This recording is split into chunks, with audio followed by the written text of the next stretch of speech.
So in this video, I'm going to tell you how to write a block quote using Markdown inside Jupyter Notebook. Here I'm going to write hashtag and then to and block quote. Shift enter. And here, let me tell you what a block quote is.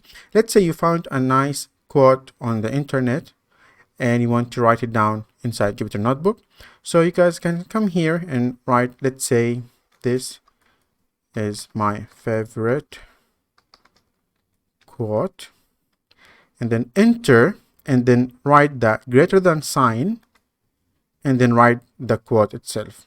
Let's say this is the quote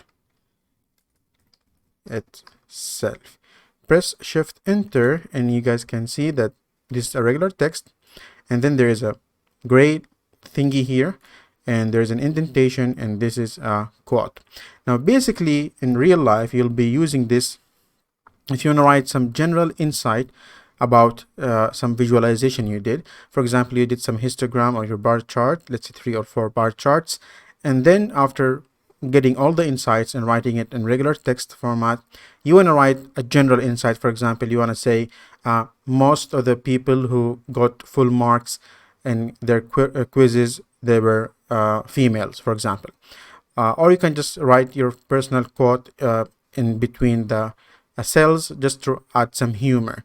For example, for me, the best quote is from Joker, which is, if you are good at something, never do it for free.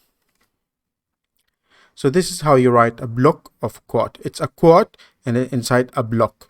That's why it's called block quote.